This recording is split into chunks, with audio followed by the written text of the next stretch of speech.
അധികം ദീർഘമായി സംസാരിക്കേണ്ട ഒരു വിഷയമല്ല. നമ്മൾ ഇന്നൊരു സംവാദ രൂപത്തിലുള്ള കാര്യങ്ങളിലേക്ക് അങ്ങനെയാണ് അതിൻ്റെ ഡിസൈൻ. അപ്പോൾ അതുകൊണ്ട് തന്നെ എനിക്ക് തോന്നുന്നത് നമ്മളൊക്കെ വളരെ സജീവമായി കേട്ടിരുന്ന പങ്കെടുത്തിരുന്ന CAAയും NRCയും ഒക്കെ ആയിട്ടുള്ള വിഷയങ്ങൾ 2019-ലും 20-ലും സമരങ്ങൾ വരെ നടന്നിരുന്നൊരു വിഷയം കോവിഡ് വന്നതോടുകൂടി ഒരല്പം അത് പിന്നോക്കം പോയി. അപ്പോൾ ഇതൊന്നും നടപ്പാക്കപ്പെടില്ല എന്ന് ഇതിൻ്റെ സമരത്തിൻ്റെ ഭാഗമായിട്ട് വളരെ ശക്തമായ സമരം, കോടതിയിലുള്ള കേസുകൾ, ഇതിൻ്റെയൊക്കെ ഭാഗമായിട്ട് ആ വന്ന ചൂട് കുറഞ്ഞുപോയി, തണുത്തുപോയി. സമരം ചെയ്യാൻ പറ്റാത്ത സാഹചര്യം വരെ സമരം ചെയ്തൊരു സമരമാണ് CAA. ആളുകൾക്ക് ഒരുമിച്ച് കൂടി നിൽക്കാൻ പറ്റാത്ത ഒരു സാഹചര്യം വന്നപ്പോഴാണ് ആ സമരം അവസാനിപ്പിച്ചത്. അപ്പോൾ പൊടി തട്ടിയെടുക്കുക ആ സംഗതികൾ എന്നുള്ളതാണ് അതിനകത്ത് എനിക്ക് പ്രധാനമായിട്ട് ആദ്യം ചെയ്യണമെന്ന് തോന്നിയത്. ഏതാണ്ട് കേരളത്തിൽ എല്ലാവർക്കും മനസ്സിലായിട്ടുള്ള ഒരു കാര്യമാണ് മതത്തിൻ്റെ അടിസ്ഥാനത്തിൽ ഇന്ത്യയുടെ പൗരത്വം തീരുമാനിക്കപ്പെടുന്നതിൻ്റെ സാമാന്യമായിട്ടുള്ള അനീതി. അത് പരക്കെ ചർച്ച ചെയ്യപ്പെട്ടു. അതിൻ്റെ നിയമപരമായ വിഷയങ്ങളോ അതിൻ്റെ നൂലാമാലകളോ ഒഴിച്ചു നിർത്തിയാൽ അതിന് പ്രത്യക്ഷത്തിലുള്ള ഒരു അനീതി ആളുകൾക്ക് ബോധ്യം വന്നതുകൊണ്ടാണ് ജാതി മതഭേദമന്യേ കക്ഷിരാഷ്ട്രീയ ഭേദമന്യേ ആളുകൾ ഇതുമായി ബന്ധപ്പെട്ട് രംഗത്ത് വന്നത്. ഞാൻ പറയാൻ ശ്രമിക്കുന്നത് അങ്ങനെ ഒരു തിരിച്ചറിവിൽ സമരങ്ങളിൽ പങ്കെടുത്തിട്ടുള്ള ഒരു ജനത എന്നുള്ള നിലയ്ക്ക്, പല രാഷ്ട്രീയ നിലപാടുകളും കണ്ടിട്ടുള്ള ഒരു ജനത എന്നുള്ള നിലയ്ക്ക് നമ്മൾ അതിൽ നിന്ന് അടുത്ത ഘട്ടത്തിലേക്ക് പോകേണ്ട ഒരു സാഹചര്യത്തിലാണ് 2024 എത്തി നിൽക്കുമ്പോൾ നമ്മൾ നിൽക്കുന്നത്. അത് നമ്മുടെ രാജ്യത്തെ ഭരണഘടനയും ഈ ഭരണഘടന എങ്ങനെയാണ് പ്രവർത്തിക്കുന്നത് എന്നുള്ളതും സാമാന്യനെ അല്ലാതെ മനസ്സിലാക്കേണ്ട ഒരു ജനതയായി നമ്മൾ മാറേണ്ടതിൻ്റെ ആവശ്യകത ഇന്ന് വന്നിരിക്കുന്നു. എന്ന് പറഞ്ഞാൽ ഭരണഘടനാ കോടതികളിലെ ചില അഭിഭാഷകർക്കോ ലോക്സഭയിലും രാജ്യസഭയിലും ഇരിക്കുന്ന കുറച്ച് MPമാർക്കോ മാത്രം ഉപയോഗിക്കാനുള്ളതല്ല ഒന്നല്ല ഭരണഘടന എന്നും, അത് ഈ നാട്ടിലെ സാമാന്യ ജനം ഇനി ഉപയോഗിക്കുന്നില്ല എങ്കിൽ അത് അധികകാലം ഉപയോഗിക്കേണ്ടി വരില്ല എന്ന ഒരു രാഷ്ട്രീയ അവസ്ഥയിൽ ഇന്ത്യൻ പൗരൻ ഇന്ന് എത്തിപ്പെട്ടിട്ടുണ്ട്. ഈ കോണ്ടെക്സ്റ്റിൽ നിന്നുകൊണ്ട് വേണം നമ്മൾ ഭരണഘടനയുടെ മാത്രമല്ല മറ്റേതൊരു സാമൂഹ്യ പ്രശ്നത്തെയും 2024 വിലയിരുത്താനെന്നാണ് എനിക്ക് തോന്നുന്നത്. ഇന്ത്യൻ കോൺസ്റ്റിറ്റ്യൂഷൻ അനുസരിച്ച് എങ്ങനെയാണ് ഈ രാജ്യത്തിൻ്റെ ജനാധിപത്യം മുന്നോട്ട് പോകുന്നത്, അതിനെങ്ങനെയാണ് നമുക്ക് മാറ്റി തീർക്കാൻ കഴിയുന്നത്, ഇതൊക്കെ നമ്മൾ പ്രാഥമികമായി മനസ്സിലാക്കേണ്ടിയിരിക്കുന്നു. പൗരത്വ നിയമം നമുക്കറിയാം. സാധാരണ ലോകത്ത് ഏതാണ്ട് എല്ലാ രാജ്യങ്ങളിലും പൗരത്വവുമായി ബന്ധപ്പെട്ട നിയമങ്ങളുണ്ട്. ഒരു രാജ്യത്തിൻ്റെ പൗരൻ ആരായിരിക്കണം എന്നതിന് ആ രാജ്യം നിർവചിക്കുന്ന ഒരു നിയമമുണ്ടാവും. ആ നിയമത്തിൻ്റെ അടിസ്ഥാനത്തിലാണ് ആ രാജ്യത്ത് പൗരത്വം കിട്ടുക. ജന്മമായിരിക്കും സാധാരണഗതിയിലുള്ളൊരു ബന്ധം, മറ്റു തരത്തിലുള്ള ബന്ധങ്ങളും ഉണ്ടാവും അവിടുത്തെ പൗരന്മാരുടെ മക്കൾക്ക് തുടങ്ങിയ. ഇന്ത്യൻ കോൺസ്റ്റിറ്റ്യൂഷനിൽ ഒരു വ്യത്യാസമുള്ളത്, ഇന്ത്യൻ ഭരണഘടന തന്നെ ഇന്ത്യയുടെ പൗരത്വം എന്തായിരിക്കണം എന്ന് പറയുന്നു. സാധാരണ ഒരു രാജ്യത്തിൻ്റെ ഭരണഘടന ആ രാജ്യത്തിൻ്റെ നിയമങ്ങൾ എങ്ങനെ വേണം, ആ രാജ്യത്തിൻ്റെ പൊതുഘടന എങ്ങനെ വേണമെന്ന് പറയുന്നതിന് അങ്ങനെയാണ് പറയാറ്. പക്ഷേ ഇന്ത്യൻ ഭരണഘടന ആരംഭിക്കുമ്പോൾ തന്നെ ആരാണ് ഇന്ത്യൻ പൗരൻ എന്ന് നിർവചിച്ചുകൊണ്ടാണ് തുടങ്ങുന്നത്. ഇന്ത്യ എന്ന് പറയുന്നത് യൂണിയൻ ഓഫ് സ്റ്റേറ്റ്സ് ആണ് എന്നാണ് ഒന്നാമത്തെ ആർട്ടിക്കിളിൽ പറയുന്നത്. അപ്പോൾ ഇപ്പം നമ്മളിതൊക്കെ ബേസിക്സിൽ നിന്ന് തുടങ്ങും, ഒന്നാമത്തെ പാഠത്തിൽ നിന്ന് തുടങ്ങണമെന്ന് എനിക്ക് തോന്നുന്നു. ഇന്ത്യ എന്ന് പറയുന്ന ഒരു രാജ്യവും ഈ രാജ്യത്തിൻ്റെ സാമന്ത രാജാക്കന്മാരായി കഴിയുന്ന കുറച്ച് നാട്ടുരാജാക്കന്മാരായി കഴിയുന്ന ഈ ഇന്ത്യൻ ചക്രവർത്തിയുടെ കീഴിൽ കഴിയുന്ന കുറച്ച് ആളുകളാണ് സ്റ്റേറ്റ് എന്നുമുള്ള ഒരു തെറ്റായ പൊതുബോധം ആളുകളിലേക്ക് ഇങ്ങനെ പതുക്കെ പതുക്കെ മാധ്യമങ്ങളിലൂടെ മറ്റ് ചർച്ചകളിലൂടെയൊക്കെ രൂപപ്പെട്ടു വരുന്നതായി തോന്നുന്നുണ്ട്. അതുകൊണ്ടാണ് ഞാൻ ആർട്ടിക്കിൾ 1 നിന്ന് തുടങ്ങുന്നത്. ആർട്ടിക്കിൾ 1 പറയുന്നത് it's A union of state എന്നാണ്. അതിൻ്റെ ഹെഡിങ് തന്നെ യൂണിയൻ എന്നാണ്. യൂണിയൻ എന്ന് പറഞ്ഞാൽ നമ്മൾ ഈ സെൻട്രൽ ഗവൺമെൻറ് എന്ന് ആവർത്തിച്ച് ഉപയോഗിച്ച് ഇതിനെ ഒരു പവർഫുൾ എന്തോ സംഗതിയായി മാറ്റിയിട്ടുണ്ട്. സത്യത്തിൽ ഇത് യൂണിയൻ ഓഫ് സ്റ്റേറ്റ്സ് ആണ്. അതുകൊണ്ടാണ് നമ്മൾ രാജ്യസഭയെ upper house of the parliament എന്ന് വിളിക്കുന്നത്. നമ്മൾ നേരിട്ട് തിരഞ്ഞെടുത്ത് വിടുന്ന ജനപ്രതിനിധികളുടെ സഭയായിട്ടുള്ള Lok Sabha lower house of the പാർലമെൻറ്റാണ്. ഏതാണ് അപ്പർ ഹൗസ്? രാജ്യസഭയാണ്. എന്താ കാര്യം? രാജ്യസഭയെ എന്താണ് നമ്മൾ വിളിക്കുന്നത്? സ്റ്റേറ്റ്സിൻ്റെ റെപ്രസെൻറ്റേറ്റീവ്, സംസ്ഥാനങ്ങളുടെ റെപ്രസെൻറ്റേറ്റീവ്സ് അടങ്ങുന്ന സഭയാണ് രാജ്യസഭ. എങ്ങനെയാണ് സംസ്ഥാനങ്ങൾക്ക് റെപ്രസെൻറ്റേറ്റീവിനെ അയക്കാൻ കഴിയുക? പറ്റും. കാരണം കേരളത്തിന് ഇത്ര MLAമാരുള്ളപ്പോൾ ഗോവയ്ക്ക് അതിനേക്കാൾ വളരെ കുറച്ച് MLAമാർ മാത്രമേ ഉള്ളൂ. UPക്ക് വളരെ കൂടുതൽ MLAമാരുള്ള സ്ഥലമാണ്. ഓരോ സംസ്ഥാനത്തിൻ്റെയും ജനപ്രതിനിധികളുടെ എണ്ണത്തിനനുസരിച്ച് ആ സംസ്ഥാന സർക്കാരുകൾക്ക് അവിടുത്തെ MLA-മാർക്ക് തീരുമാനിക്കാൻ കഴിയുന്ന അവരുടെ റെപ്രസെൻറ്റേറ്റീവ്സാണ്. സ്റ്റേറ്റിൻ്റെ റെപ്രസെൻറ്റേറ്റീവ്സാണ് രാജ്യസഭയിലിരിക്കുന്നത്. രാജ്യസഭയിലെ റെപ്രസെൻറ്റേറ്റീവ് നമ്മുടെ റെപ്രസെൻറ്റേറ്റീവ് അല്ല, സംസ്ഥാനത്തിൻ്റെ റെപ്രസെൻറ്റേറ്റീവാണ്. അതുകൊണ്ടാണ് അത് upper house of the parliament ആയിരിക്കുന്നത്. ലോക്സഭ ലോവർ ഹൗസാണ്. ജനങ്ങൾ നേരിട്ട് തിരഞ്ഞെടുക്കുന്നതാണ് ജനാധിപത്യത്തിൽ വലുത് എന്ന് നമ്മൾ പറഞ്ഞാൽ അങ്ങനെയല്ല. ജനങ്ങൾ തിരഞ്ഞെടുക്കപ്പെട്ടവർ തിരഞ്ഞെടുക്കുന്ന ആളുകൾ ഉൾപ്പെട്ട സഭയാണ് upper house of the parliament. ഈ സ്റ്റേറ്റുകൾക്ക് യൂണിയനിൽ ഒരു അപ്പർ ഹാൻഡ് ഉണ്ട്. ഇത് കോണ്ടെക്സ്ച്വലി വളരെ പ്രധാനപ്പെട്ടതായതുകൊണ്ടാണ് ഞാൻ കുറച്ച് സമയം എടുക്കുന്നത്. ആ യൂണിയൻ ഓഫ് സ്റ്റേറ്റ്സ് ഇല്ലാതായാൽ ഇല്ലാതാവുന്നൊരു സംഗതിയും കൂടിയാണ്. എന്ന് പറഞ്ഞാൽ എല്ലാ സംസ്ഥാനങ്ങളും ഇന്ത്യൻ യൂണിയനിൽ ലയിക്കാം എന്ന, അല്ലെങ്കിൽ ഇന്ത്യയിലെ നാട്ടുരാജാക്കന്മാരെല്ലാം ഇന്ത്യൻ യൂണിയനിൽ ലയിക്കാം എന്ന എഗ്രിമെൻറ്റിൽ രൂപപ്പെട്ട ഒരു സംവിധാനത്തിൽ നിന്നാണ് യൂണിയൻ ഓഫ് ഇന്ത്യ ഉണ്ടാവുന്നത്. ആ അണ്ടർസ്റ്റാൻഡിങ് വളരെ പ്രധാനമാണ് എന്നാണ് ഞാൻ പറയുന്നത്. 2, പൗരത്വത്തെ നിർവചിക്കുമ്പോൾ ഭരണഘടനാ അസംബ്ലി കൂടി ഇന്ത്യയിലെ എല്ലാ ഭാഗത്തു നിന്നുള്ള ആളുകൾ വന്നിട്ടുള്ള അസംബ്ലിയാണ്. അസംബ്ലിയിൽ ഒരുപാട് വിഷയങ്ങളിൽ ചർച്ച നടന്നു. ഏറ്റവും കൂടുതൽ ചർച്ച ചെയ്തൊരു വിഷയം, ഭരണഘടനയിൽ പല വിഷയങ്ങളെ സംബന്ധിച്ചും ചർച്ചയുണ്ടായി. ഇന്ത്യക്ക് എന്ത് പേരിടണം എന്ന ചർച്ച നിങ്ങൾക്ക് അറിയാമായിരിക്കും. ഇന്ത്യയുടെ ഭരണഘടന എങ്ങനെ തുടങ്ങണം എന്നതിനെപ്പറ്റിയുള്ള ചർച്ചയുണ്ടായിരുന്നു. We the people of India എന്ന് തുടങ്ങണോ, in the name of God എന്ന് തുടങ്ങണോ എന്ന ചർച്ച നിങ്ങൾ കേട്ടിട്ടുണ്ടാവും. ദൈവത്തെ വോട്ടിനിട്ട് പരാജയപ്പെടുത്തിയാണ് നമ്മൾ 13 വോട്ടിന് ജയിച്ചിട്ടാണ് നമ്മൾ V the people of India എന്ന് തുടങ്ങുന്നത്. In the name of God എന്ന് തുടങ്ങിയാൽ ഇന്ത്യയിൽ ദൈവവിശ്വാസം ഇല്ലാത്ത ആളുകൾക്ക് അവരുടെ കൂടി ഇന്ത്യയാണ് എന്ന് മനസ്സിലാക്കിയാണ്, അങ്ങനൊരു ബോധത്തിലൂടെയാണ് ഭരണഘടന അത് തള്ളിക്കളയുന്നത്. പക്ഷേ പൗരത്വത്തെ സംബന്ധിച്ച് 120 നീണ്ട ദിവസങ്ങളാണ് കോൺസ്റ്റിറ്റ്യൂവൻ്റ് അസംബ്ലിയിൽ ചർച്ചകൾ നടന്നത്. അതിൽ പൊതുവായ കാര്യങ്ങളെക്കാൾ കൂടുതൽ ഉണ്ടായിരുന്നൊരു പ്രശ്നം, പാകിസ്ഥാൻ വിഭജിക്കപ്പെടുന്നു, അഥവാ പാകിസ്ഥാൻ വിഭജിച്ചു. അവിടുന്ന് വലിയൊരു ഇൻഫ്ലോ ഇന്ത്യയിലേക്ക് ഉണ്ടാവുന്നു. അഫ്ഗാനിസ്ഥാൻ ഇവിടുന്ന് ഉണ്ടാവുന്നു, കിഴക്കൻ പാകിസ്ഥാനിൽ നിന്നുണ്ടാവുന്നു. കിഴക്കൻ പാകിസ്ഥാനിൽ നിന്നും വലിയൊരു ഇൻഫ്ലോ ഇന്ത്യയിലേക്ക് ഉണ്ടാകുന്നു. അവിടെ വലിയ കൊലപാതകങ്ങൾ നടക്കുന്നു, കശാപ്പുകൾ നടക്കുന്നു, മനുഷ്യനെ കൊല്ലുന്ന സ്ഥിതി ഉണ്ടാവും. അങ്ങനെ ഒരു സാഹചര്യത്തിൽ വരുന്ന ആളുകളെ, ഏത് തരത്തിലുള്ള ആളുകളെ എത്തരത്തിലാണ് നമ്മൾ പൗരന്മാരായി പറയേണ്ടത്? ഈ ചർച്ച നടന്നുകൊണ്ടിരിക്കുന്നതിനിടയിൽ ഇന്ത്യയിൽ നിന്ന് ഒരു വിഭാഗം മുസ്ലിങ്ങൾ കിഴക്കൻ പാകിസ്ഥാനിലേക്കും ഒക്കെ പലായനം ചെയ്തു പോകുന്നു. കാരണം ഇവിടുത്തെ സ്വത്തുക്കൾ ഉപേക്ഷിച്ച് അവരുടെ ബന്ധുക്കളുള്ള പ്രദേശങ്ങളിലേക്കൊക്കെ അവർ പോവുകയാണ്. അങ്ങനെ പോയ ആളുകൾ പാകിസ്ഥാനിൽ ഇതല്ല സ്ഥിതി എന്ന് തിരിച്ചറിഞ്ഞ് ഇന്ത്യയിലേക്ക് വരികയാണ്. ഇങ്ങനെ പലവിധ സ്റ്റാറ്റസിൽപ്പെട്ട മനുഷ്യരെ ഇന്ത്യൻ പൗരത്വത്തിൽ എങ്ങനെ ഉൾപ്പെടുത്തണമെന്ന് തീരുമാനിക്കുന്ന രീതിയിലാണ് ഭരണഘടന വന്നത്. അവിടെ ഭരണഘടന പറയുന്നു, ഇന്ത്യയിൽ ജനിച്ച ആളുകൾക്ക്, അതുവരെ ജനിച്ച ആളുകൾക്ക് ജന്മം കൊണ്ട് ഇന്ത്യൻ പൗരത്വം ഉണ്ടാവും. അവരുടെ മാതാപിതാക്കളിൽ ആരെങ്കിലും ഒരാൾ ഇന്ത്യൻ പൗരനാണെങ്കിൽ അവർക്ക് അതുവഴി പൗരത്വം ജന്മസിദ്ധമായി കിട്ടുന്നത് പോലെ പൗരത്വം ബൈ ഡിസെൻറ്റ് അവരുടെ മാതാവിൽ നിന്നോ പിതാവിൽ നിന്നോ ലഭ്യമാവും.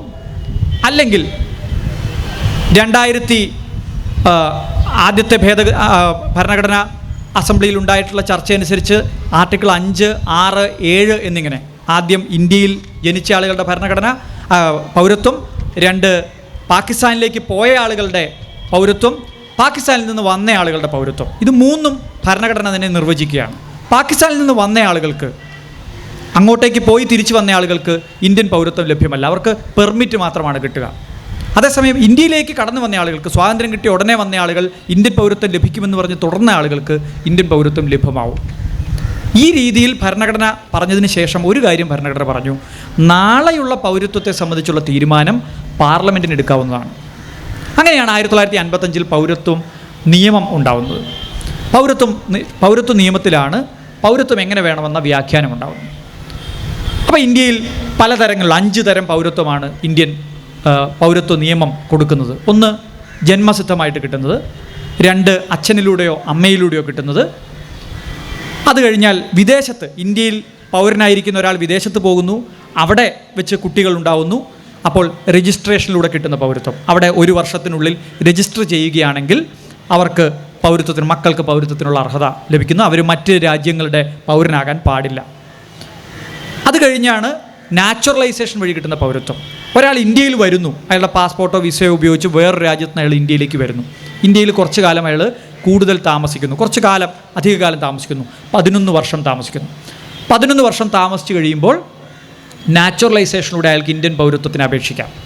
സെൻട്രൽ ഗവൺമെൻറ്റിൻ്റെ പ്രൊസീജിയർ പാലിച്ചാൽ അയാൾക്ക് വേണമെങ്കിൽ ഇന്ത്യൻ പൗരത്വം കിട്ടാം. പക്ഷേ ഈ രണ്ട് പൗരത്വം തമ്മിൽ അടിസ്ഥാനപരമായുള്ള വ്യത്യാസം, ജന്മസിദ്ധമായ പൗരത്വമോ ഡിസെൻറ്റിലൂടെ അച്ഛനിലൂടെയോ അമ്മയിലൂടെയോ കിട്ടുന്ന പൗരത്വമോ നിങ്ങൾക്ക് ഒരവകാശം പോലെ കിട്ടുന്നൊരു സംഗതിയാണ്, നാച്ചുറലായി കിട്ടുന്നവരാണ്. അത് ഉദ്യോഗസ്ഥൻ തീരുമാനിക്കുന്ന ഒപ്പിൽ തീരുമാനിക്കപ്പെടുന്ന പൗരത്വമല്ല. പക്ഷേ നിങ്ങൾക്ക് നാച്ചുറലൈസേഷന് വേണ്ടി വെയിറ്റ് ചെയ്താൽ, നിങ്ങൾ മറ്റൊരു രാജ്യത്ത് നിന്ന് ഇവിടെ വന്ന് താമസിച്ച് പൗരത്വം അപേക്ഷിച്ച് കിട്ടുന്നയാളാണെങ്കിൽ അത് ഈ രാജ്യത്തിൻ്റെ ഔദാര്യമായിട്ട്, അതൊരു ഒഫീഷ്യൽ പ്രോസസ്സിൻ്റെ ഔദാര്യമായി നിങ്ങൾക്ക് കിട്ടുന്ന പൗരത്വമാണ്. ഇതാണ് അടിസ്ഥാനപരമായി ഇത് തമ്മിലുള്ള വ്യത്യാസം. 2003 വരെ കാര്യങ്ങൾക്ക് മാറ്റമൊന്നും ഉണ്ടായിരുന്നില്ല. 2003 വരെ സംഗതി ഇങ്ങനെ പോയി. 2003 ഇതിനൊരു ഭേദഗതി കൊണ്ടുവന്നിട്ട് വാജ്പേയി ഗവൺമെൻറ് 2004 ജനുവരി മാസം കൊണ്ടുവന്ന ഭേദഗതി നിയമത്തിലൂടെ പറയുന്നു, നിങ്ങൾ ഇന്ത്യയിൽ ജനിക്കുകയാണെങ്കിൽ നിങ്ങൾക്ക് ഇന്ത്യൻ പൗരത്വം കിട്ടും. നിങ്ങൾ ജനിക്കുമ്പോൾ നിങ്ങളുടെ അച്ഛനോ അമ്മയോ ഇന്ത്യൻ പൗരനായിരിക്കണം എന്ന് പറയുന്ന വരി മാറ്റി അവർ പറയുന്നു, ഒരാൾ ഇന്ത്യൻ പൗരനായിരിക്കണം, രണ്ടാമത്തെ ആൾ ഇല്ലീഗൽ മൈഗ്രൻ്റ് ആവാൻ പാടില്ല. എന്താണ് ഇല്ലീഗൽ മൈഗ്രൻ്റ്? ഏതെങ്കിലും രാജ്യത്തു നിന്ന് ഇന്ത്യൻ വിസ ഇല്ലാതെ ഇന്ത്യയിൽ താമസിക്കുകയോ അല്ലെങ്കിൽ ഇന്ത്യൻ വിസയിൽ വന്ന് വിസ കഴിഞ്ഞതിന് ശേഷം അനധികൃതമായി താമസിക്കുകയോ ചെയ്യുന്ന അനധികൃത കുടിയേറ്റക്കാരനെ ഗവൺമെൻറ് ഇല്ലീഗൽ മൈഗ്രൻ്റ് എന്ന് നിർവചിക്കുന്നു. ഇല്ലീഗൽ മൈഗ്രൻറ്റിൻ്റെ കുട്ടിയല്ല എന്ന് നിങ്ങൾ സ്ഥാപിച്ചാൽ മാത്രമേ 2003 ഡിസംബറിന് ശേഷം ഇന്ത്യയിൽ ജനിക്കുന്നൊരു കുട്ടിക്ക് പൗരത്വത്തിന് അർഹതയുണ്ടായിരിക്കുന്നുള്ളൂ. ആ കുട്ടിയുടെ അച്ഛൻ അല്ലെങ്കിൽ അമ്മ ഇന്ത്യൻ പൗരനാണെന്ന് തെളിയിച്ചാൽ പോരാ, മറിച്ച് രണ്ടാമത്തെ ആൾ ഇന്ത്യൻ ഇല്ലീഗൽ മൈഗ്രൻ്റ് അല്ല എന്നുകൂടി തെളിയിക്കണം. എന്താണ് ഉണ്ടായ വ്യത്യാസം എന്ന് ചോദിച്ചാൽ, പൗരത്വം ദേശീയ സർക്കാരിൻ്റെ ബാധ്യതയായിരുന്നത് ഒറ്റ ദിവസം കൊണ്ട് പൗരത്വം തെളിയിക്കേണ്ടത് പൗരൻ്റെ ബാധ്യതയായി മാറി. ബേർഡൻ ഓഫ് പ്രൂഫ്, തെളിയിക്കാനുള്ള ഉത്തരവാദിത്വം എന്നാണ് നമ്മൾ ഇംഗ്ലീഷിനായി പറയും. ഈ ബേർഡൻ ഓഫ് പ്രൂഫ് രാജ്യത്തിൻ്റെ തലയിൽ നിന്ന് പൗരൻ്റെ തലയിലേക്ക് വന്നു.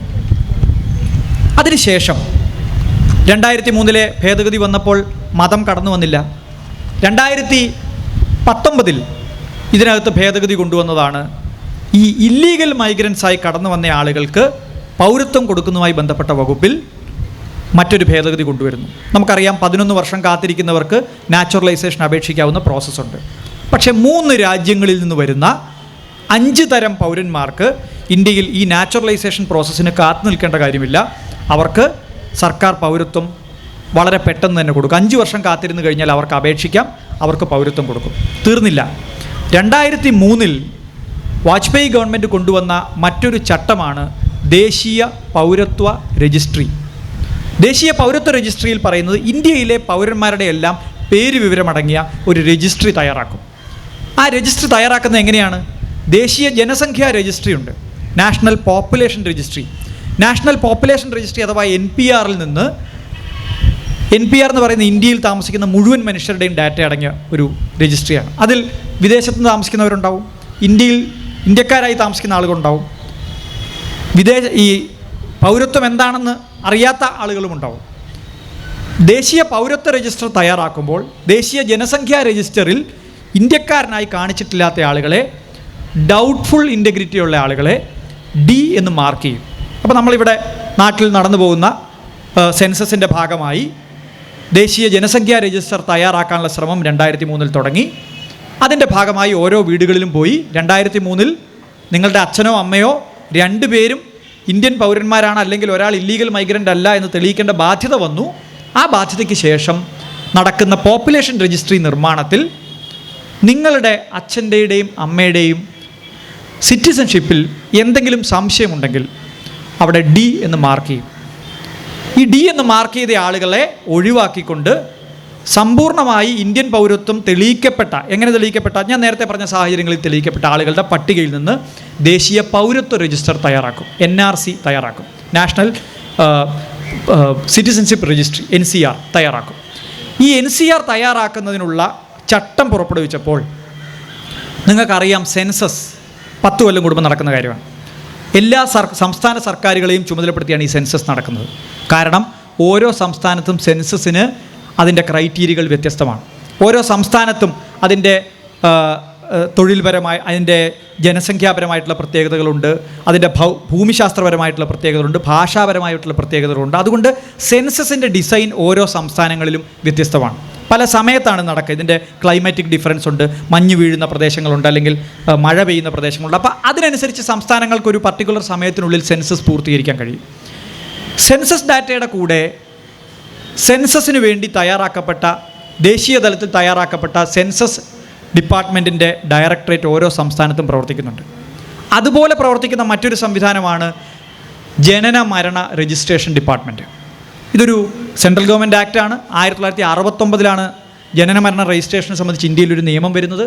69 നിയമത്തിൽ പറയുന്നത് ദേശീയ തലത്തിൽ ജനനങ്ങളും മരണങ്ങളും ഇന്ത്യയിൽ രജിസ്റ്റർ ചെയ്യാൻ ഒരു രജിസ്ട്രാർ ഉണ്ടായിരിക്കും. സംസ്ഥാനങ്ങളിൽ അതത് സംസ്ഥാന സർക്കാരുകൾക്ക് ഒരു രജിസ്ട്രാറെ ജനനം മരണം എന്നിവ രജിസ്റ്റർ ചെയ്യുന്നതിന് വേണ്ടി തീരുമാനിക്കാൻ കഴിയും, അപ്പോയിൻ്റ് ചെയ്യാൻ കഴിയും.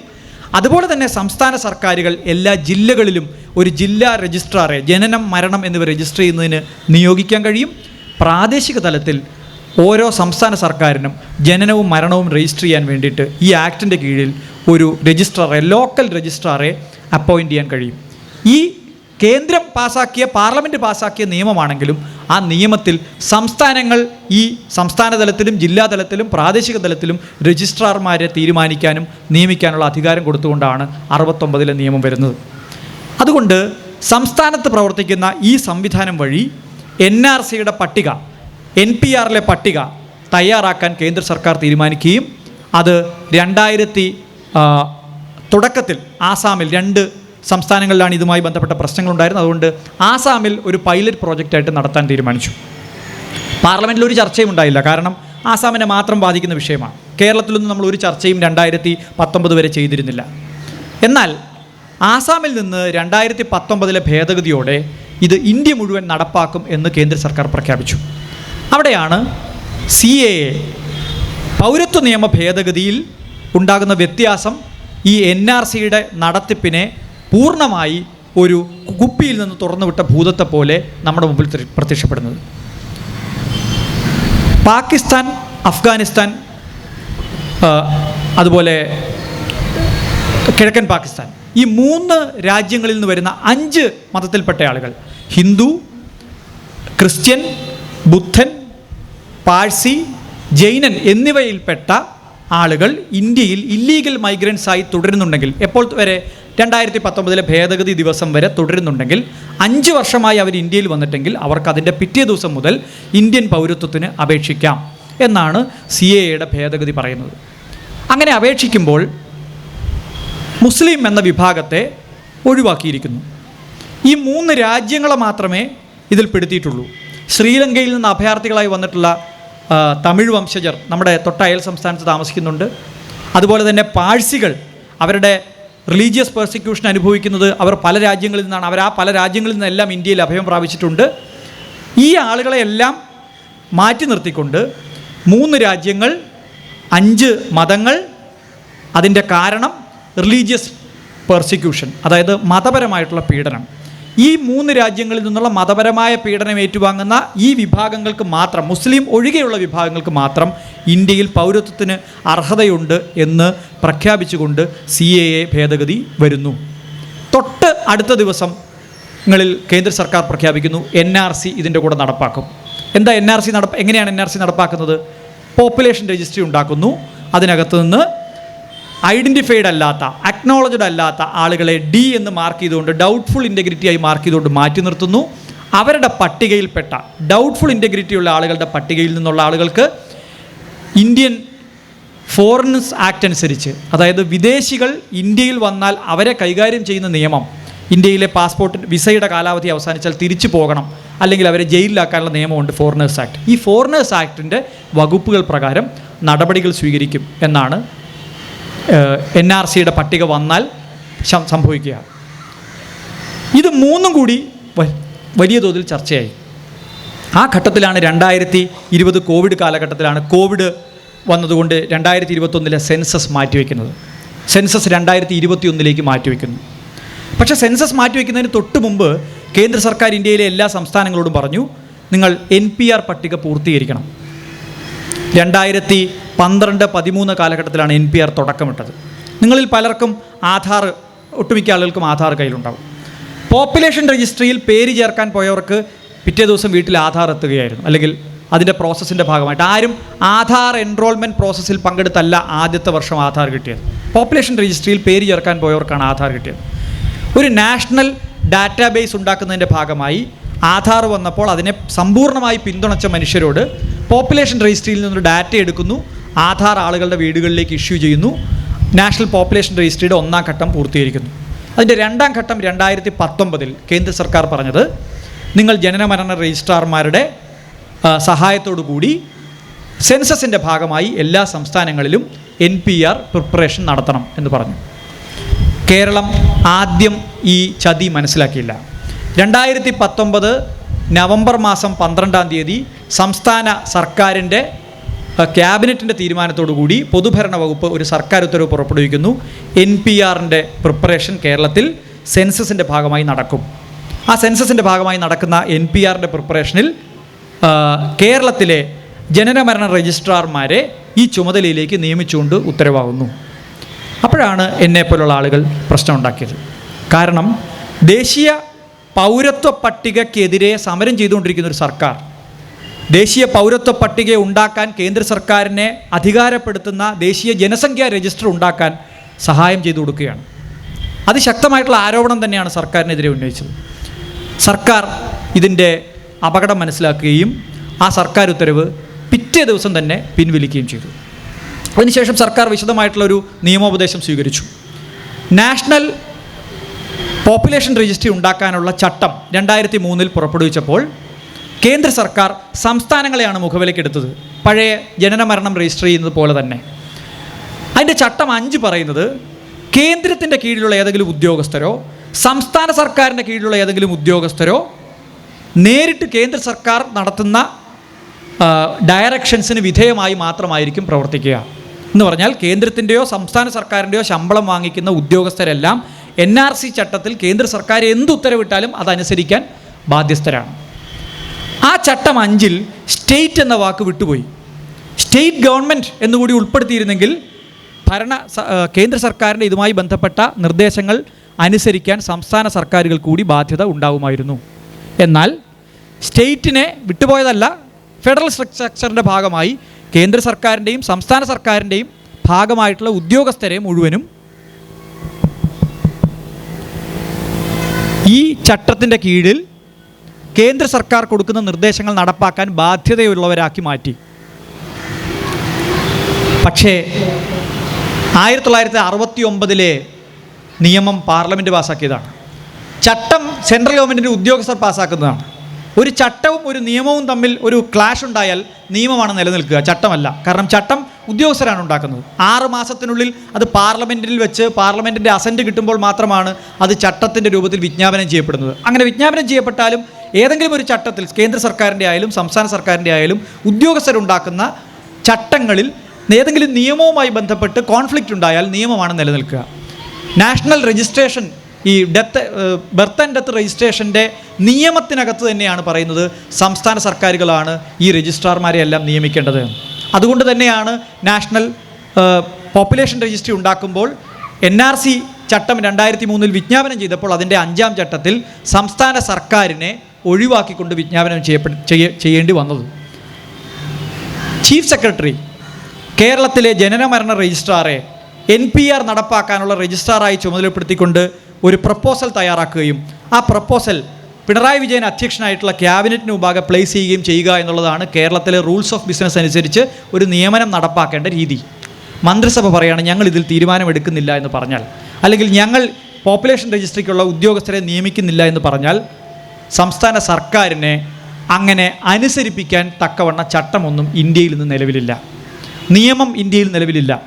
നിയമം മാറ്റിക്കൂടാ എന്നില്ല. നിലവിലുള്ള നിയമമനുസരിച്ച് സംസ്ഥാന സർക്കാർ അത്തരമൊരു കർമ്മം ചെയ്യില്ല എന്ന് പറഞ്ഞാൽ അത് അനുസരിപ്പിക്കാനുള്ള ബാധ്യതയോ ഉത്തരവാദിത്വമോ കേന്ദ്ര സർക്കാരിൽ ഇന്ന് നിക്ഷിപ്തമല്ല. അതുകൊണ്ട് തന്നെ ആ നിയമത്തിൻ്റെ ലൂപ്പ് ഹോൾ ഉപയോഗിച്ചാണ് കേരളത്തിൽ NPR പട്ടിക ഉണ്ടാക്കില്ല സെൻസസിൻ്റെ ഭാഗമായി എന്ന തീരുമാനം സർക്കാർ ഉത്തരവായി 2019 ഡിസംബർ മാസത്തിൽ ഇറങ്ങിയത്. ഒരു ഫെഡറൽ സ്ട്രക്ചറിനകത്ത് നിന്നുകൊണ്ട് സംസ്ഥാനങ്ങൾ തങ്ങൾക്ക് കിട്ടുന്ന അധികാരത്തിനകത്ത് നിന്നുകൊണ്ട് ഒരധികാരം ഉപയോഗിക്കുകയാണ്. ഒരു ഉദ്യോഗസ്ഥനെ ഇത്തരം ഒരു പ്രവൃത്തിയിലേക്ക് ഡെപ്യൂട്ടി ചെയ്യേണ്ടതില്ല. സംസ്ഥാന സർക്കാരിന് അങ്ങനെ ഒരു നിയമനം മാൻഡേറ്ററി ആയിരുന്നെങ്കിൽ, അത് നിർബന്ധിച്ചിരുന്നെങ്കിൽ, ആ നിയമത്തിൽ ഉണ്ടായിരുന്നെങ്കിൽ അത് സംസ്ഥാന സർക്കാരിന് ചെയ്യേണ്ടി വരുമായിരുന്നു. നമ്മുടെ ഭാഗ്യം കൊണ്ട് 1969 നിയമത്തിനകത്തും ഉപയോഗിച്ചിരിക്കുന്ന വാക്ക് സ്റ്റേറ്റ് മേ എന്നാണ്, സ്റ്റേറ്റ് ഷാൽ എന്നല്ല, സ്റ്റേറ്റ് വിൽ എന്നുമല്ല, സ്റ്റേറ്റ് മേ എന്നാണ്. മേ എന്ന് പറഞ്ഞാൽ മേ ഇൻക്ലൂഡ്സ് മേ നോട്ട് എന്നാണ് അഭിഭാഷകർ പറയുക. മേ എന്ന് പറഞ്ഞാൽ വേണമെങ്കിൽ ചെയ്യാം, അല്ലെങ്കിൽ ചെയ്യണ്ട. സംസ്ഥാന സർക്കാർ ഇത് ചെയ്യുന്നില്ലെങ്കിൽ കേന്ദ്രത്തിന് ഇത് ചെയ്യാനുള്ള മറ്റു വഴികൾ തേടാവുന്നതാണ്. അതെങ്ങനെയാണ്? പോപ്പുലേഷൻ രജിസ്റ്ററുമായി ബന്ധപ്പെട്ട NCRമായി ബന്ധപ്പെട്ട ചട്ടങ്ങൾ പരിഷ്കരിക്കണമെങ്കിൽ എന്ത് വേണം? പാർലമെൻറ്റിൻ്റെ അനുമതി വേണം. 2019 മുതൽ 2024 വരെ പാർലമെൻറ്റ് പലതവണ ചേർന്നല്ലോ.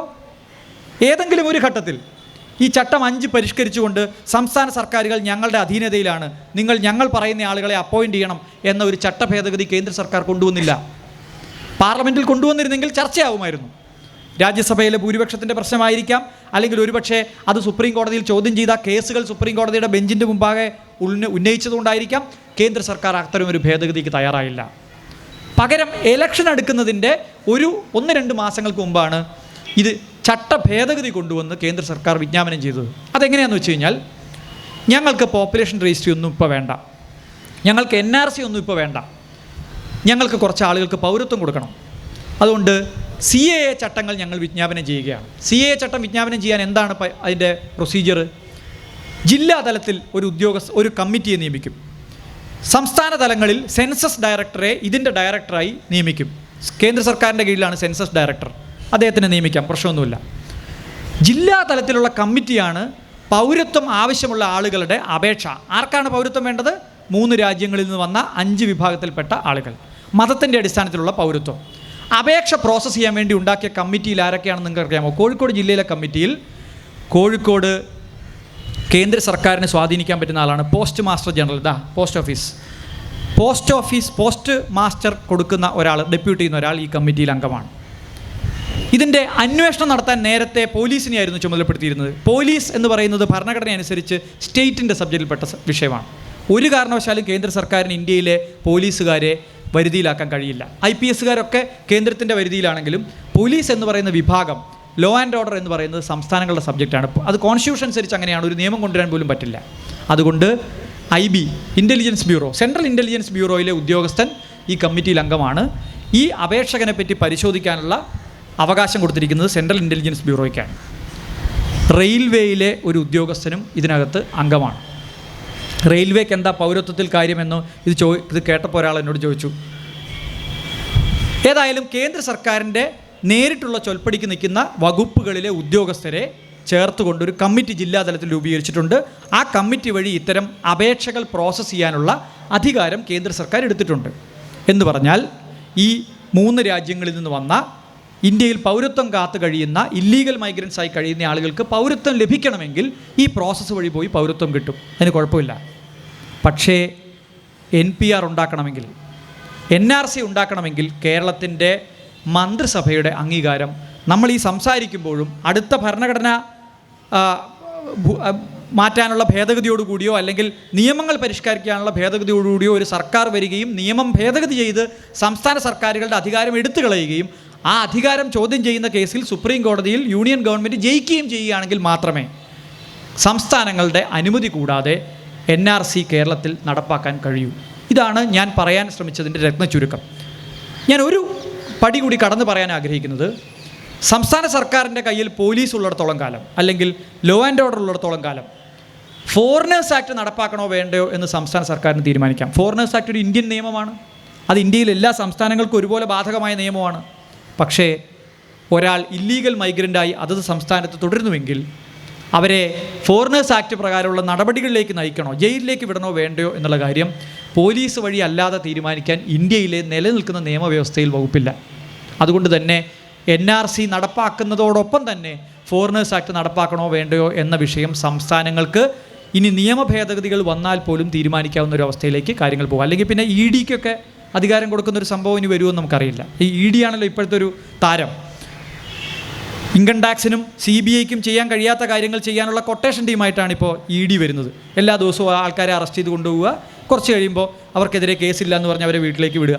അങ്ങനെ ഒരു ഒരു ഇമാജിനറി സിറ്റുവേഷനെ പറ്റിയല്ല നമ്മൾ സംസാരിക്കുന്നത്. നിലനിൽക്കുന്ന നിയമവ്യവസ്ഥയ്ക്കകത്ത് നിന്നുകൊണ്ട് സംസ്ഥാന സർക്കാർ നടപ്പാക്കില്ല എന്ന് പറഞ്ഞാൽ നടപ്പാക്കാൻ കഴിയില്ല കേന്ദ്ര സർക്കാരിന് എന്നുള്ളതിൻ്റെ ഒരു ലളിതമായ ഉദാഹരണമാണ് 2021 നടക്കേണ്ട സെൻസസ് ഇതുവരെയായി നടന്നിട്ടില്ല. പോപ്പുലേഷൻ രജിസ്ട്രി ഇതുവരെ നടന്നിട്ടില്ല. സർക്കാർ 2019 നവംബർ മാസം 12 ഇറക്കിയ ഉത്തരവ് പിൻവലിച്ച വിഷയം ഒരു കോടതിയിലും ചോദ്യം ചെയ്തിട്ടുമില്ല. ഇനി തുടർന്നിരിക്കുന്ന പ്രശ്നങ്ങൾ സംസ്ഥാന സർക്കാർ സുപ്രീം കോടതിയെ സമീപിച്ചിട്ടുണ്ട്. നിരവധിയായിട്ടുള്ള കേസുകൾ സുപ്രീം കോടതിയിലുണ്ട്. വിശദമായിട്ട് ഭരണഘടനാ ബെഞ്ച് കേൾക്കാമെന്ന് പറഞ്ഞിട്ടുണ്ട്. യഥാർത്ഥത്തിലുള്ള പ്രശ്നം ഇന്ത്യയിൽ 2019 വരെ പൗരത്വം എന്നത് ജനിക്കുന്ന ജന്മസ്ഥലത്തിൻ്റെയോ അല്ലെങ്കിൽ മാതാപിതാക്കളുടെയോ പൗരത്വത്തെ അടിസ്ഥാനപ്പെടുത്തിയായിരുന്നു. ഇപ്പം സ്ഥിതി മാറി. 3 രാജ്യങ്ങളിൽ നിന്ന് വരുന്ന 5 മതവിഭാഗക്കാർക്ക് റിലീജിയസ് പെർസിക്യൂഷൻ നേരിടുകയാണെങ്കിൽ മാത്രം ഇന്ത്യയിൽ പൗരത്വം കിട്ടും എന്ന സ്ഥിതിയായി. റിലീജിയസ് അല്ലാത്ത പെർസിക്യൂഷൻസ് ഉണ്ട്, പീഡനങ്ങളുണ്ട്. പാകിസ്ഥാനിൽ ഒരു ട്രാൻസ്ജെൻഡർ ആണ് എന്നുള്ളതിൻ്റെ പേരിൽ പീഡിപ്പിക്കപ്പെടുന്നു. അവിടെ ട്രാൻസ്ജെൻഡർക്ക് പ്രത്യേക അവകാശങ്ങളൊന്നുമില്ല. ഇന്ത്യയിൽ ട്രാൻസ്ജെൻഡർ ആക്റ്റ് ഉണ്ട്, ട്രാൻസ്ജെൻഡർ പോളിസി ഉണ്ട്. 377 എന്ന് പറയുന്ന സ്വവർഗ ലൈംഗികത ക്രിമിനൽ കുറ്റമായി പറഞ്ഞിരുന്ന ഒരു വകുപ്പിനെ, ഒരു ബ്രിട്ടീഷ് വകുപ്പിനെ ഇന്ത്യൻ സുപ്രീം കോടതി എടുത്തു കളഞ്ഞ് ഇന്ത്യയിൽ അത് നിയമവിധേയമാക്കിയിട്ടുണ്ട്. ട്രാൻസ്ജെൻഡർക്ക് ജോലി വാഗ്ദാനം ചെയ്യുന്ന പോളിസികൾ ഉൾപ്പെടെ ഈ രാജ്യത്തുണ്ട്. പാകിസ്ഥാനിൽ നിന്നോ ബംഗ്ലാദേശിൽ നിന്നോ നേപ്പാളിൽ നിന്നോ ഭൂട്ടാനിൽ നിന്നോ ശ്രീലങ്കയിൽ നിന്നോ ഇന്ത്യയിലേക്ക് പൗരത്വം ആവശ്യപ്പെട്ട് വരുന്ന ട്രാൻസ്ജെൻഡർമാർ ഇവരെങ്ങനെയാണ് പാകിസ്ഥാനിൽ നിന്നോ അഫ്ഗാനിസ്ഥാനിൽ നിന്നോ അല്ലെങ്കിൽ മറ്റേതെങ്കിലും രാജ്യത്തു നിന്നോ വരുന്ന ഒരു ക്രിസ്ത്യനെയോ ഒരു ഹിന്ദുവിനെയോ അപേക്ഷിച്ച് വ്യത്യസ്തനായിരിക്കുന്നത്? ഇതിൽ രസകരമായൊരു സംഗതി, പാകിസ്ഥാനും ബംഗ്ലാദേശും ഇന്ത്യയുമായി അതിർത്തി പങ്കിടുന്ന രാജ്യങ്ങളാണ്. ഈ 2 രാജ്യങ്ങളുമായി ബന്ധപ്പെട്ട് ഇന്ത്യൻ ഭരണഘടനാ നിർമ്മാണ സഭയിൽ ചർച്ചകൾ നടന്നിട്ടുണ്ട്. ആ രാജ്യത്തു നിന്ന് വരുന്നവരും പോകുന്നവരുമായിട്ടുള്ള ആളുകളെ എങ്ങനെയാണ് നമ്മൾ പൗരത്വം കൊടുക്കുക എന്നുള്ളത്. അഫ്ഗാനിസ്ഥാൻ ഈ കേസിൽ കക്ഷിയേയല്ല. അഫ്ഗാനിസ്ഥാൻ ഇന്ത്യയുടെ ഭരണഘടനാ ചർച്ചയിലോ ഇന്ത്യയിൽ പൗരത്വവുമായി ബന്ധപ്പെട്ട ചർച്ചകളിലോ ഇന്ത്യയിലെ ഏതെങ്കിലും ഒരു നിയമത്തിലോ നാളിതുവരെ അഫ്ഗാനിസ്ഥാനിൽ നിന്ന് ഒരാൾ ഇന്ത്യയിലേക്ക് കുടിയേറിയാൽ എന്ത് ചെയ്യുമെന്ന ചോദ്യം ഉണ്ടായിട്ടില്ല. ഞാൻ പാർലമെൻറ്റിലെ ചോദ്യോത്തരങ്ങളിൽ സെർച്ച് ചെയ്ത് നോക്കി. അഫ്ഗാനിസ്ഥാനിൽ നിന്ന് വന്ന ഇന്ത്യയിൽ താമസിക്കുന്ന പാവങ്ങളെപ്പറ്റി ഏതെങ്കിലും MP ചോദ്യം ചോദിച്ചിട്ട് കേന്ദ്ര സർക്കാരിന് വിഷമം തോന്നിയിട്ടാണോ അഫ്ഗാനിസ്ഥാനെ ഉൾപ്പെടുത്താൻ തീരുമാനിച്ചത്? അല്ല. പാകിസ്ഥാനെയും ബംഗ്ലാദേശിനെയും ചേർക്കുന്ന കൂടെ അഫ്ഗാനിസ്ഥാൻ എന്നുകൂടി ചേർത്താൽ കിട്ടുന്ന ഒരു പൊളിറ്റിക്കൽ മൈലേജ് ഉണ്ട്. അതൊരു മതത്തെ ടാർഗറ്റ് ചെയ്യുമ്പോൾ കിട്ടുന്ന മൈലേജാണ്. അതിനുവേണ്ടി മാത്രമാണ് അഫ്ഗാനിസ്ഥാൻ എന്ന രാജ്യത്തെ ഈ CAA 2019 ഭേദഗതിയിൽ ഉൾപ്പെടുത്തിയത്. അതിൻ്റെ റാഷണൽ സുപ്രീം കോടതിയിൽ അഫിഡവിറ്റിൽ പോലും കേന്ദ്ര സർക്കാർ വിശദീകരിച്ചിട്ടില്ല. നേപ്പാളിൽ നിന്ന് ഇന്ത്യയിലേക്ക് വന്നിട്ടുള്ള ആളുകൾ അവരെന്തുകൊണ്ടാണ് അവരവിടെ റിലീജിയസ് പെർസിക്യൂഷൻ നേരിടുന്നുണ്ടല്ലോ, പ്രശ്നമല്ല. ഭൂട്ടാനിൽ നിന്ന് വന്നിട്ടുള്ള ആളുകൾ, ക്രിസ്ത്യൻസിന് ഭൂട്ടാനിൽ നിലനിൽപ്പില്ല. നമ്മൾ ഞാൻ ഭൂട്ടാനിൽ പോയിട്ടുള്ള ഒരാളാണ്. ഭൂട്ടാനിലെ ആളുകളെ കണ്ടു കഴിഞ്ഞാൽ എല്ലാവരും നമ്മുടെ ഈ അക്കസൂട്ടുവിനെ പോലെ ഇരിക്കും. ആ സിനിമയിലെ മോഹൻലാൽ കൊച്ചു കുഞ്ഞിനെയും കൊണ്ട് മൊട്ടത്തലയുള്ള ബുദ്ധനെ ഫോളോ ചെയ്യുന്ന ആളുകളാണ്. ബുദ്ധമതം വലിയ തോതിൽ പ്രചരിപ്പിക്കപ്പെടുന്ന സ്ഥലമാണ്. ഒരു ഹിംസയും ഇല്ലാത്ത മനുഷ്യരായിട്ടാണ് എനിക്ക് തോന്നിയിട്ടുള്ളത് ഭൂട്ടാനിൽ. പക്ഷേ ഭൂട്ടാനിൽ ക്രിസ്ത്യൻ മതം പ്രചരിപ്പിക്കാൻ പോകുന്ന ആളുകളെ അവിടുന്ന് അവർ ഓടിക്കും. മറ്റ് മതക്കാർക്ക് അവിടെ അധികം നിലനിൽപ്പില്ല. അവർ ഇന്ത്യയിലേക്കാണ് വരിക. അത്തരത്തിൽ നിരവധി രാജ്യങ്ങളിൽ നിന്ന് ഇന്ത്യയിലേക്ക് പെർസിക്യൂഷൻ വരുന്നുണ്ട്. ഇന്ത്യയിൽ ഏറ്റവും വലിയ അഭയാർത്ഥി പ്രവാഹം ഉണ്ടായിരിക്കുന്നത് ബംഗ്ലാദേശിൽ നിന്ന് റോഹിംഗ്യൻ അഭയാർത്ഥികളുടെയാണ്. എത്ര ലക്ഷം മനുഷ്യർ റോഹിംഗ്യൻ അഭയാർത്ഥികളെ ഈ നിയമം ഒന്നും പരിഗണിക്കുന്നില്ല. അപ്പോൾ ഞാൻ ദീർഘിപ്പിക്കുന്നില്ല.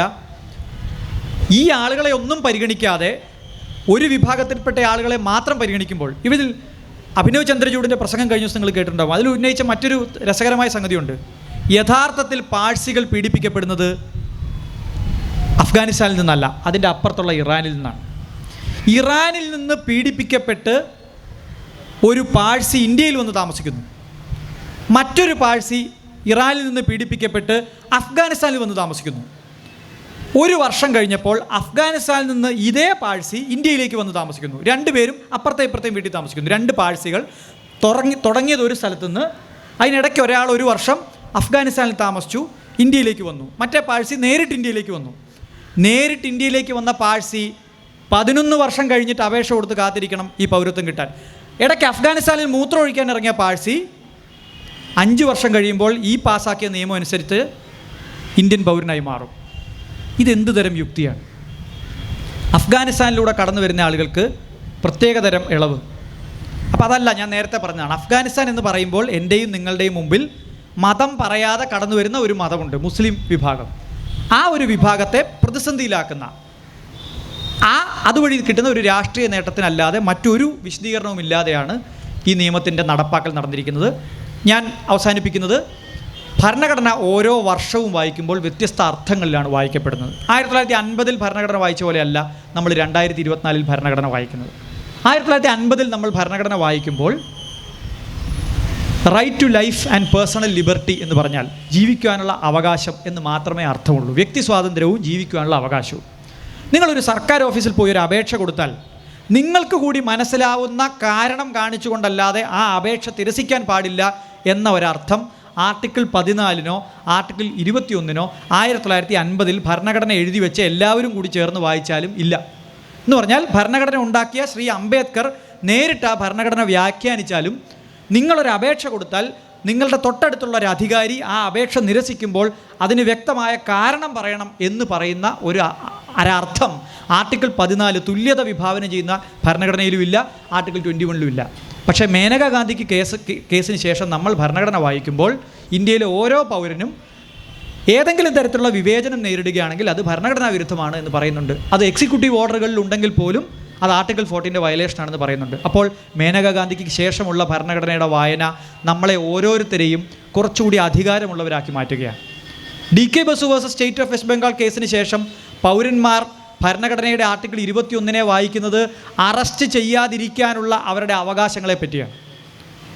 റൈറ്റ് ടു ഇൻഫർമേഷൻ ആക്ട് വന്നതിന് ശേഷം നമ്മൾ ഭരണഘടനയെ വായിക്കുന്നത് നമ്മൾ 10 രൂപ ഒട്ടിച്ചൊരു സ്റ്റാമ്പ് ഒട്ടിച്ചൊരു അപേക്ഷ കൊടുത്താൽ 30 ദിവസം കഴിയുമ്പോൾ നമുക്ക് ആ വിവരം തന്നില്ലെങ്കിൽ ഇന്ന കാരണത്താലാണ് ഞാൻ ആ വിവരം നിങ്ങൾക്ക് തരാത്തത് എന്ന് നമ്മളെ അറിയിക്കാനുള്ള ഉത്തരവാദിത്വം സർക്കാരിനും അത് കിട്ടാനുള്ള അവകാശം നമുക്കുമുണ്ട് എന്ന അർത്ഥത്തിലാണ്. അത് കിട്ടിയില്ലെങ്കിൽ നിങ്ങൾക്ക് ഭരണഘടനാ ലംഘനമായും മൗലികാവകാശത്തിൻ്റെ ലംഘനമായും സ്റ്റാറ്റ്യൂട്ടറി വയലേഷനായിട്ട് നിങ്ങൾക്ക് കോടതിയെ സമീപിക്കാം, നഷ്ടപരിഹാരം വാങ്ങിച്ചെടുക്കാം.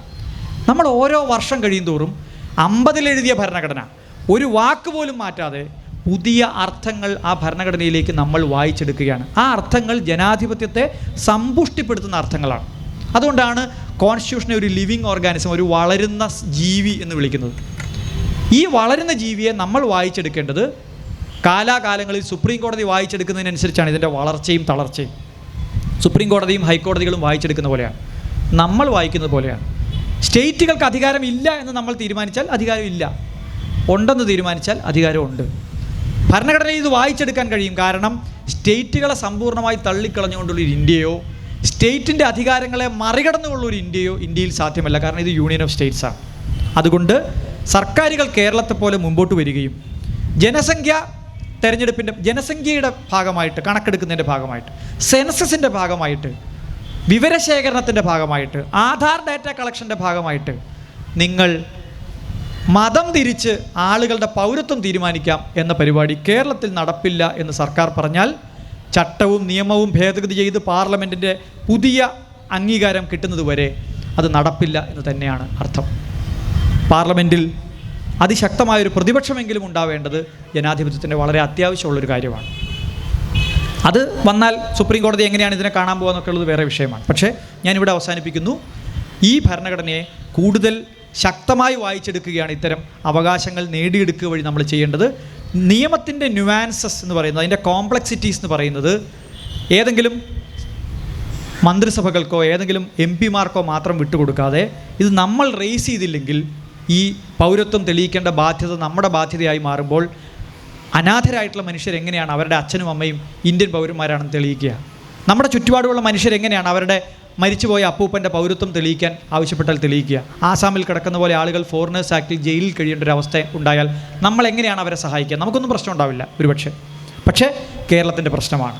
കേരളത്തിൽ 10 പേരാണ് ജയിലിൽ കിടക്കാൻ പോകുന്നതെങ്കിലും ആ 10 പേർക്ക് വേണ്ടി പൊതുസമൂഹം നിൽക്കുന്നതിനെയാണ് നമ്മൾ ജനാധിപത്യം എന്ന് വിളിക്കുന്നത്. അതുകൊണ്ട് അവസാനത്തെ ആളിനും പൗരത്വം കിട്ടുന്നത് വരെ ഏത് തരത്തിലുള്ള പെർസിക്യൂഷൻ അനുഭവിച്ചായാലും, പീഡനം അനുഭവിച്ചായാലും, ഇന്ത്യയിൽ 11 വർഷം താമസിക്കുന്ന, 5-11 വർഷം താമസിക്കുന്ന, ഇന്ത്യൻ പൗരത്വം ആവശ്യമുണ്ട് എന്ന് പറയുന്ന, ഈ രാജ്യത്തെ പൗരനായി ജീവിക്കാൻ തയ്യാറുള്ള ആളുകൾക്ക് ജാതിഭേദമന്യേ മതഭേദമന്യേ പൗരത്വം കൊടുക്കുന്ന ഒരു നിയമം മാത്രമേ ഇന്ത്യയിൽ നടക്കാവൂ എന്ന് അഭിപ്രായപ്പെട്ടുകൊണ്ട് ഞാൻ അവസാനിപ്പിക്കുന്നു. ഹരീഷ് പറഞ്ഞ നിയമപരമായൊരു വസ്തുത, നമ്മുടെ പ്രതിപക്ഷ നേതാവ് അദ്ദേഹം ഒരു അഡ്വക്കേറ്റാണെന്നാണ് ഞാൻ മനസ്സിലാക്കിയിട്ടുള്ളത്. ഈ നിയമം ഇവിടെ നടപ്പാക്കില്ല എന്ന് ഉറപ്പിച്ച് പറയുന്നത് നിയമവിരുദ്ധമാണ്. അങ്ങനെ കേന്ദ്രം നടപ്പാക്കിയ ഒരു നിയമം, പറഞ്ഞൊരു നിയമം ഇവിടെ നടപ്പാക്കാതിരിക്കാൻ കഴിയില്ല എന്നാണ് അദ്ദേഹം വാദിച്ചുകൊണ്ടേയിരിക്കുന്നത്. ഒരു വക്കീലെന്നുള്ള നിലയിൽ അത്തരം ഒരു സ്റ്റേറ്റ്മെൻറ്റ് അദ്ദേഹം നടത്തുമ്പോൾ അതിന് എതിരായിട്ട് അല്ലെങ്കിൽ അത് തെറ്റാണ്, നിലപാട് തെറ്റാണെന്ന് ആരും പ്രത്യേകമായി പറയാത്തത് എന്തുകൊണ്ടാണ്? ഇന്ത്യയിൽ മൊത്തം നടപ്പാക്കുന്നൊരു നിയമം സംസ്ഥാനങ്ങളിൽ നടപ്പാക്കില്ല എന്ന് എങ്ങനെ പറയും എന്ന് ചോദിച്ചു. അത് പ്രതിപക്ഷ നേതാവും ചോദിച്ചതായിട്ട് കണ്ടു. അപ്പോഴാണ് സത്യത്തിൽ ഞാനൊരു കുറിപ്പ് എഴുതുകയുണ്ടായത്. ഇത്ര ലളിതമായിട്ടാണ് നമ്മൾ നിയമവ്യവസ്ഥയെ കാണുന്നതെങ്കിൽ 1+1=2 എന്ന നിലയ്ക്കാണ് നമ്മൾ ഇന്ത്യയുടെ ഭരണഘടനയുടെ നടത്തിപ്പിനെ കാണുന്നതെങ്കിൽ കാര്യങ്ങൾ എത്ര ലളിതമായിരുന്നു. ഗവൺമെൻറ് ഓഫ് കേരള കടമെടുക്കുന്നതിനെ സംബന്ധിച്ച് ഉള്ള പ്രൊവിഷനിൽ കേരളം ഒരു സ്യൂട്ട് ഫയൽ ചെയ്തു. സുപ്രീം കോടതിയുടെ 3 അംഗ ബെഞ്ച് വളരെ വിശദമായി ദിവസങ്ങളോളം വാദം കേട്ടിട്ട് അവർക്കത് തീരുമാനിക്കാൻ പറ്റില്ല, കോൺസ്റ്റിറ്റ്യൂഷണൽ ബെഞ്ചിനെ വിടണമെന്ന് പറഞ്ഞു. പക്ഷെ നമ്മുടെ നാട്ടിലെ രാഷ്ട്രീയക്കാരൊക്കെ ഇത് എപ്പോഴേ തീരുമാനിച്ചു കഴിഞ്ഞു. കേന്ദ്രം പറഞ്ഞാൽ കേരളം കേൾക്കണ്ടേ? അപ്പോൾ ഭരണഘടനാ ബെഞ്ചിൻ്റെ ഒന്നും ആവശ്യമില്ലല്ലോ. നമ്മൾ അങ്ങനെ ലഘൂകരിച്ച് 1+1=2 എന്ന മട്ടിൽ ലഘൂകരിച്ചാണ് ഭരണഘടനയുടെ നടത്തിപ്പിനെ കാണുന്നതെങ്കിൽ നമുക്ക് ഇത്രയും കാശ് മുടക്കി, എത്രയും 3-4 കോടി രൂപ മുടക്കിയാണ് കപിൽ സിബൽ ഹാജരായത്. അപ്പുറത്തും തുഷാർ മേത്ത ഹാജരായി. ദിവസങ്ങളോളം സുപ്രീം കോടതി പണി കളഞ്ഞിരിക്കുകയാണ്. നമ്മൾ വായിക്കുന്ന ആർട്ടിക്കിൾ 219 10 സെക്കൻഡ് കൊണ്ട് വായിച്ച് തീരിക്കാവുന്ന ആർട്ടിക്കിളാണ്. എന്ത്? സംസ്ഥാന സർക്കാരുകളുടെ കടമെടുപ്പ് പരിധിയെ സംബന്ധിച്ചുള്ള വ്യവസ്ഥ. അത് വായിച്ചിട്ട് എല്ലാവരും പിരിഞ്ഞു പോടേ എന്ന് പറഞ്ഞാൽ പോരെ? ഇത് അത്ര ലളിതമല്ലാത്തതുകൊണ്ടാണ് ഞാൻ അതിൻ്റെ റൂള് കോട്ട് ചെയ്യേണ്ടി വന്നത്. ഞാൻ ഇപ്പോഴും കോട്ട് ചെയ്ത് പറയുകയാണ്. NRCയുടെ റൂൾ 5-നകത്ത്, സെൻട്രൽ ഗവൺമെൻറ് പുറത്തിറക്കിയിരിക്കുന്ന റൂൾ 5-നകത്ത് പറയുന്നത് സെൻട്രൽ ഗവൺമെൻറ്റിൻ്റെ ജീവനക്കാർ, സ്റ്റേറ്റ് ഗവൺമെൻറ്റിൻ്റെ ജീവനക്കാർ, അതിൻ്റെ താഴെയുള്ള ഏതെങ്കിലും തരത്തിൽ സെൻട്രൽ ഗവൺമെൻറ്റോ സ്റ്റേറ്റ് ഗവൺമെൻറ്റിൻ്റെയോ എംപ്ലോയീസായിട്ട് വരുന്ന ആളുകൾ കേന്ദ്ര സർക്കാരിൻ്റെ ഇതുമായി ബന്ധപ്പെട്ട ഏത് നിർദ്ദേശത്തിനും വിധേയരായിരിക്കും എന്ന് പറയുന്നു. എന്ന് പറഞ്ഞാൽ അവർ പറയുന്നത് കേട്ടില്ലെങ്കിൽ കോഴിക്കോട് കളക്ടറുടെ പണി പോവും, ചീഫ് സെക്രട്ടറിയുടെ പണി പോവും, ക്യാബിനറ്റ് സെക്രട്ടറിയുടെ പണി പോവും. ഒരു സംശയമില്ല. അപ്പോൾ പിന്നെ സംസ്ഥാന സർക്കാർ എങ്ങനെ ഇത് നടപ്പാക്കാതിരിക്കും? പക്ഷേ കോൺസ്റ്റിറ്റ്യൂഷനകത്ത് സ്റ്റേറ്റിന് കൊടുത്തിരിക്കുന്ന അധികാരം എക്സിക്യൂട്ടീവ് പവറാണ്.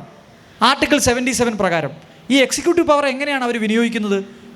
അവർ വിനിയോഗിക്കുന്നതിനകത്ത് പറഞ്ഞിട്ടുണ്ട്, ഗവർണറാണ് ഒപ്പിടുന്നതെങ്കിലും aid and advice of the cabinet. ക്യാബിനറ്റിൻ്റെ എയ്ഡ് ആൻഡ് അഡ്വൈസ് ഇല്ലാതെ ഗവർണർക്ക് സ്വന്തമായി തീരുമാനം എടുക്കാൻ പറ്റില്ലെന്ന് നമ്മൾ പഠിച്ചല്ലോ. ഇവിടുത്തെ ഓട്ടോറിക്ഷക്കാരും സാധാരണക്കാരുമായിട്ടുള്ള ആളുകൾ, ഞാൻ കയറുമ്പോൾ ഒരു ഓട്ടോറിക്ഷക്കാരനോട് പറഞ്ഞു, സംസ്ഥാന സർക്കാർ തീരുമാനിക്കാതെ ഒന്നും ഗവർണർക്ക് നടപ്പാക്കാൻ പറ്റില്ല സാറേ എന്ന് പറഞ്ഞു. അപ്പം അത്ര ലളിതമായി നമുക്ക് മനസ്സിലായില്ലേ ഒരു വിവാദം കഴിഞ്ഞപ്പോൾ.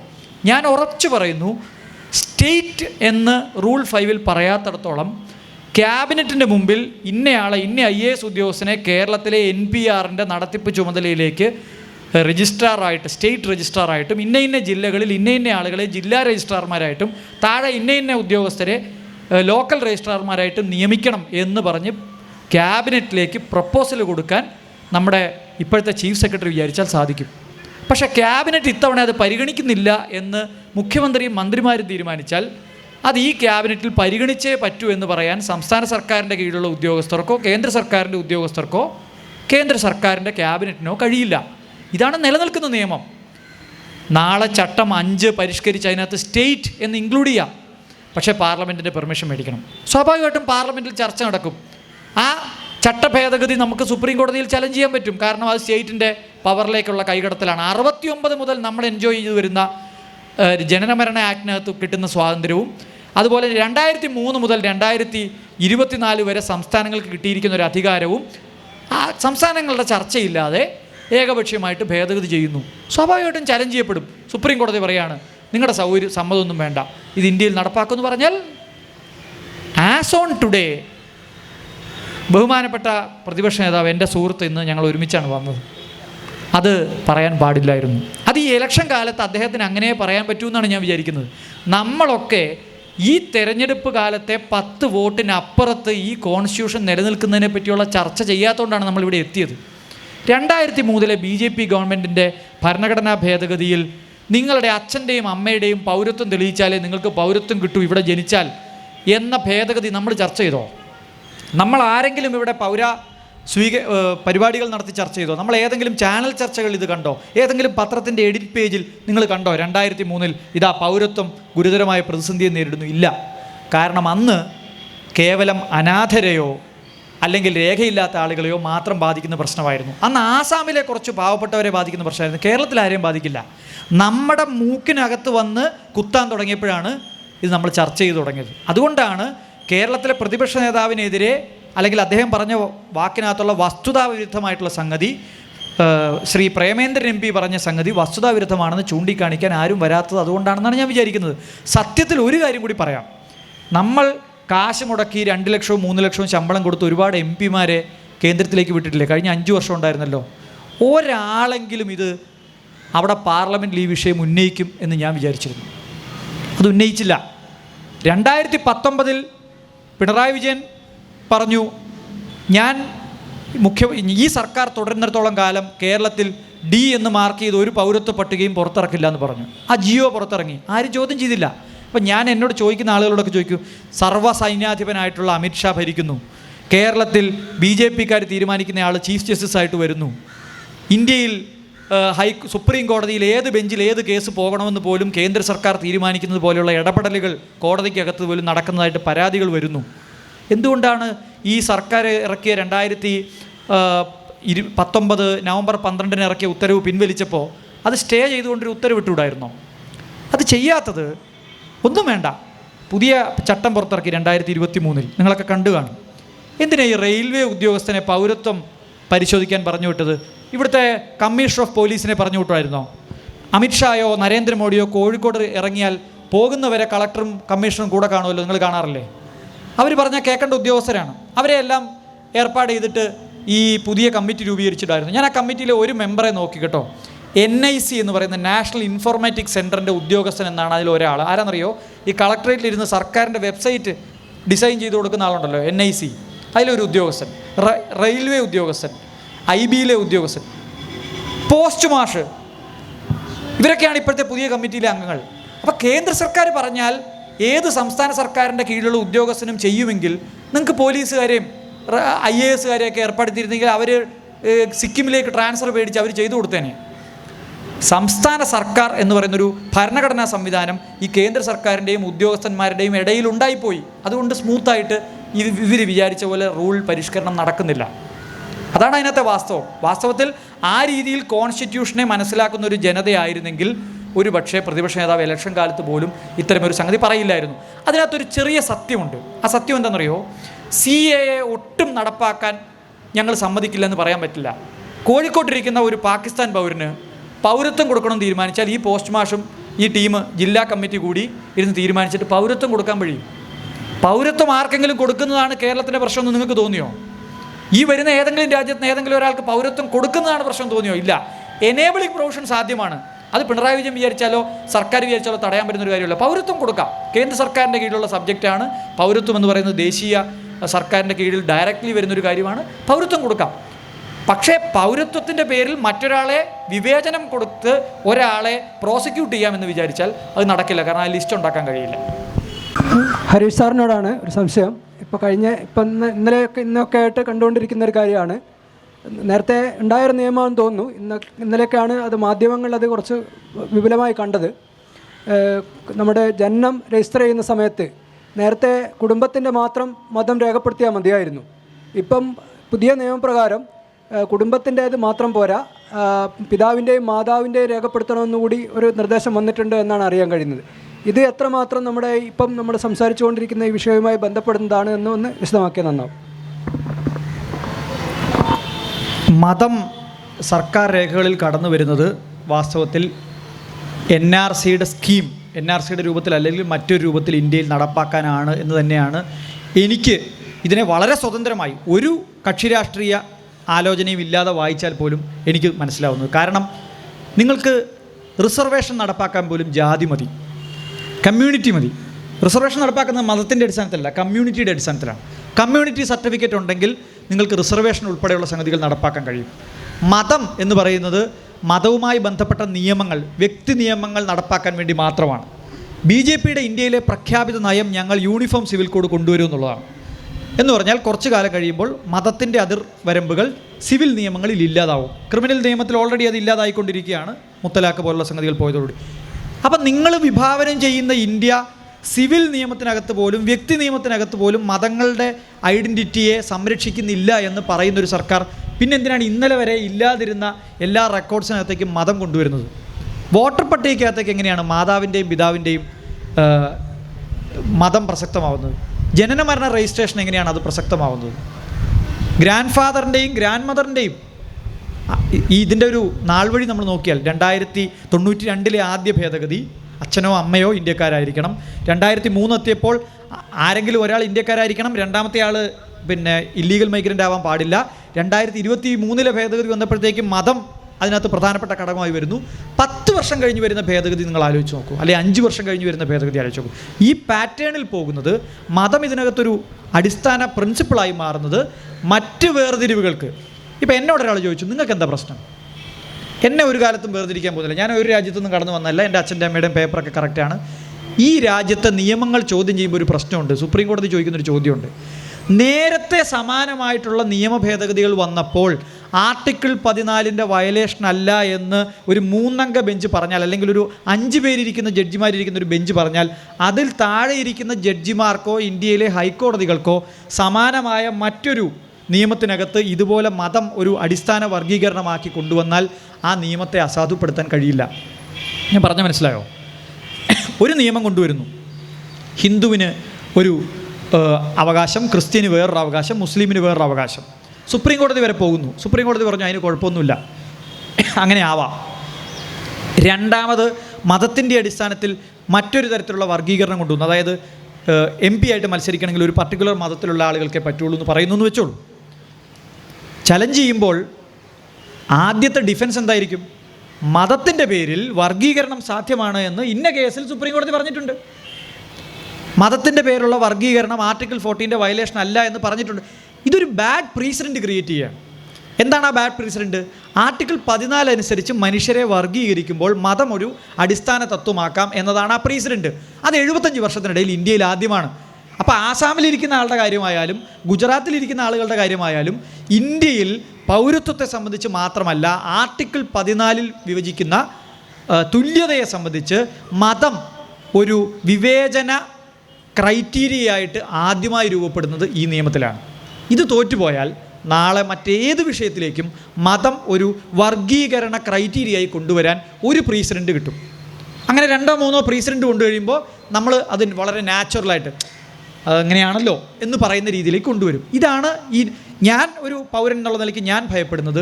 നാളെ ഒരു വിഭാഗം ആളുകൾക്ക് ഒരു പ്രത്യേക മതത്തിന് നാളെ ഒരു ബെനിഫിറ്റ് കൊടുത്താൽ എനിക്ക് ആർട്ടിക്കിൾ 14 വയലേഷൻ ആണെന്ന് പറഞ്ഞ് ചോദ്യം ചെയ്യാൻ കഴിയില്ല. കാരണം they have already created a precedent. ഈ പ്രീസിഡൻറ്റ് ക്രിയേറ്റ് ചെയ്യലാണ് ഇതിനകത്തെ പ്രശ്നം. മതം ഇനി ഈ CAA തന്നെ തമാശ നിങ്ങൾ ആലോചിച്ച് നോക്കൂ.